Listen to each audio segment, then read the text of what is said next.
Kokoro Avenue of the Kodama is a route-building game for 1 to 8 players that plays in about 15 minutes and was published in 2017 by Indie Boards and Cards. In Kokoro, players are trying to build routes that connect the sanctuaries on their board to caterpillars and flowers. Each round you'll score one of the 6 sanctuaries and you'll determine which one is scoring before the round starts. Then you'll flip up path cards and draw those paths anywhere on your board. Once 4 gold cards are revealed, the round ends and you score the number of caterpillars and flowers you connected to the current round's sanctuary. However, you must always score higher than the last round or else your score will be 0 instead. Once 5 out of the 6 sanctuaries have been scored, the game will end and you'll add up your score for all the rounds, plus the number of caterpillars you connected to the Caterpillar Guardian and the number of flowers you connected to the Flower Guardian. Then you'll subtract 5 points for each round you scored 0, and whoever has the highest score wins. To set up the game, each player takes a player board and dry erase marker. Make sure the blue side is facing up for the basic game. Shuffle the 6 sanctuary cards and place them face down on the table.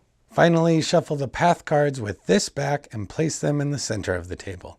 Now you're ready to play. Kokoro is played over a series of 5 rounds. Each round starts by revealing the top sanctuary card, and then each player writes that letter on the right side of their player board on the next available white space. Next, you'll flip over a path card and announce the number. There is a key at the bottom of each player board that shows the corresponding path for each number. All players choose a square on their board to draw the announced path. You do not have to connect it to the current sanctuary, and you don't have to continue a path already on your board.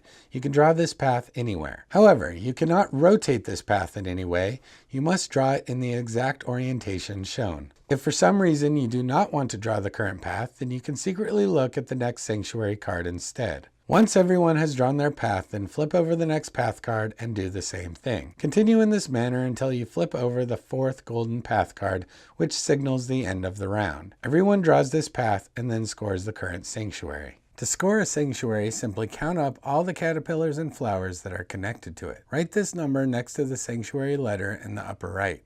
On the first round of the game, there is no restriction to your score, but after the first round, you will only score if you get higher than the previous sanctuary. If you scored the same or lower, then instead write a 0 in the box, and all zeros are worth -5 points at the end of the game. If you ever score 0, then the next round you will score no matter what, since anything you connect will be greater than 0. After everyone has scored for the current round, gather up all the used path cards and put them in the discard pile. Then flip the next sanctuary card and play the next round exactly as before. The game ends after the 5th sanctuary is scored, which means one sanctuary will not be scored. At the end of the game, you score both of the guardians located at the corners of the board. For each caterpillar you connected to the Caterpillar Guardian, you will score 1 point. Note that to score this guardian, you must have a path in the guardian space itself. Add up all the connected caterpillars and write your total here. Similarly, you score 1 point for each flower connected to the Flower Guardian, and the total goes here. Add up your score for all 5 rounds, plus your guardian bonuses, and write the subtotal here. Subtract 5 for every round you scored 0,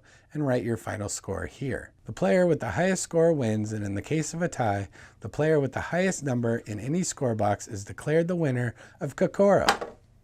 After you play the basic game a few times, you can choose to randomize where the guardian spaces are located. Everyone will use the backside of the player board, which is pink. Roll the 10-sided die and have all players write a C in the numbered space to indicate the Caterpillar Guardian. Roll again and place an F for the Flower Guardian. Re-roll if you get the same number twice. Continue playing the game just like normal. To add more variability to the game, you can add a decree card, which has this back. Draw one randomly at the start of the game and read it to all players. This card will add a special rule to the game, so keep it visible while you play. The decree cards are colored to indicate which side of the board they can be used on. Pink cards can only be used on the pink side of the board, while the blue cards can be used on either. If the decree card has an additional endgame scoring, then write that number here at the end of the game.